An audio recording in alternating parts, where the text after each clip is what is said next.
Well, I think first and foremost, I see my work as psychological.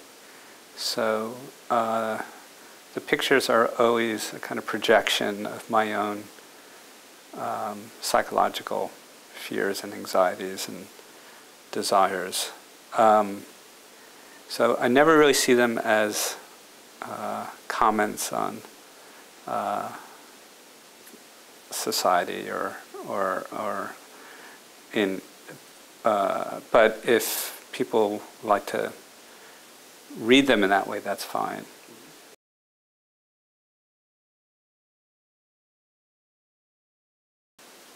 Well, I definitely consider myself a storyteller, but the pictures are involved in a different kind of narrative than, let's say, film or literature, in that it's a photograph is always frozen and mute in time.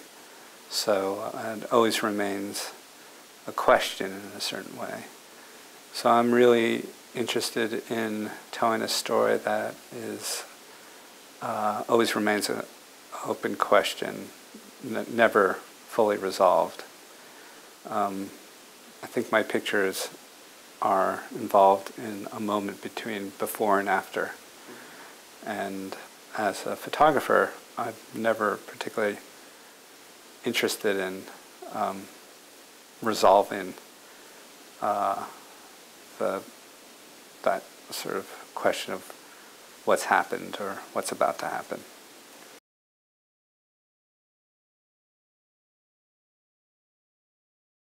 Well, I very much see myself working within a particularly American tradition of artists who explore the intersection between everyday life and theatricality.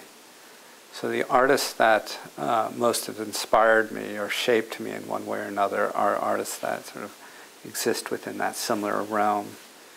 So I'm, I've been very influenced by the paintings of Edward Hopper, for instance, or the photographs of Diane Arbus or William Eggleston, Joel Sternfeld or Stephen Shore, Cindy Sherman,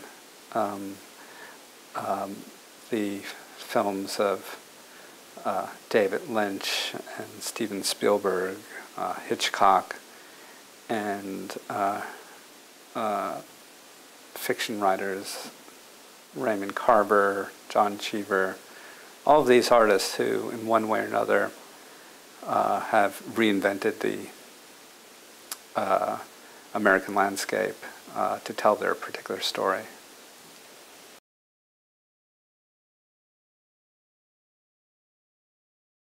Well, Beneath the Roses, which is in many ways my sort of most characteristic project,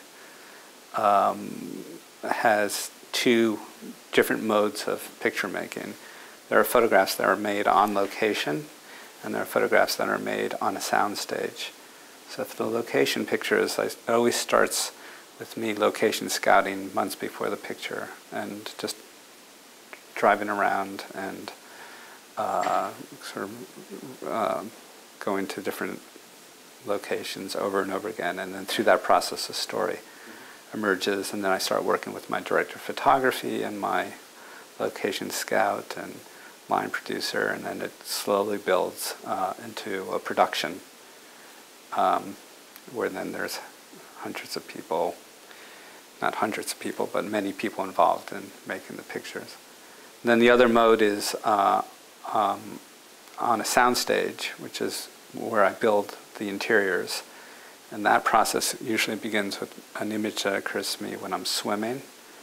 And then I start just making sketches and then researching source materials, movies, start working with an art director, and then pick out wallpaper and props and then build the sets. And sort of that's done on a location too. So there's two very different ways of working. But in the end, it's my hope that the location pictures and the pictures on the soundstage emerge into the same world, that they become part of the same universe in and are recognizable as such.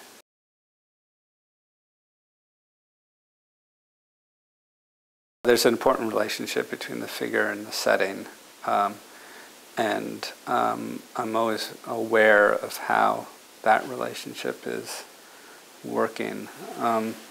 Usually in the landscapes, the figure is smaller, and that they just become a kind of part of the sort of larger drama of the scene. And then in the interiors, I think it's maybe more overtly psychological or dramatic. But I'm really looking for somewhat a particular types, I think, that I'm drawn to, that I sort of use to inhabit this world.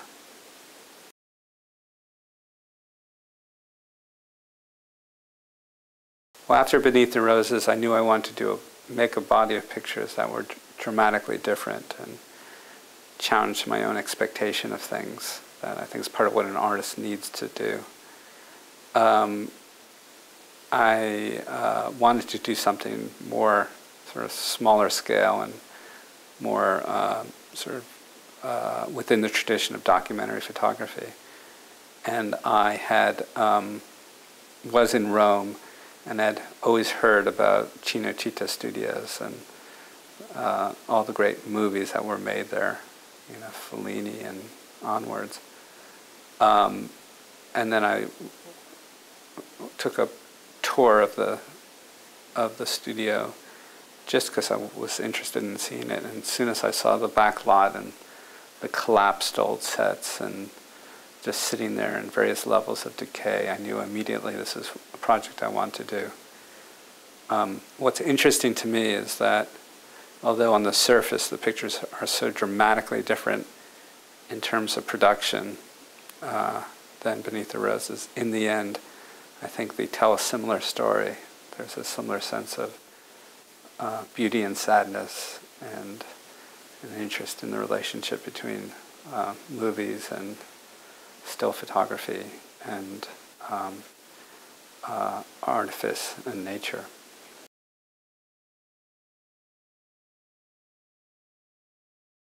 Well, I had just finished exhibiting the sanctuary pictures, and I'm in that sort of mode of trying to figure out what the next part of the story is going to be, which is always a kind of scary predicament. But I feel pretty sure that I'm going to sort of go back onto to photograph again in the very same towns that I've always photographed, but find maybe a new way of telling that story.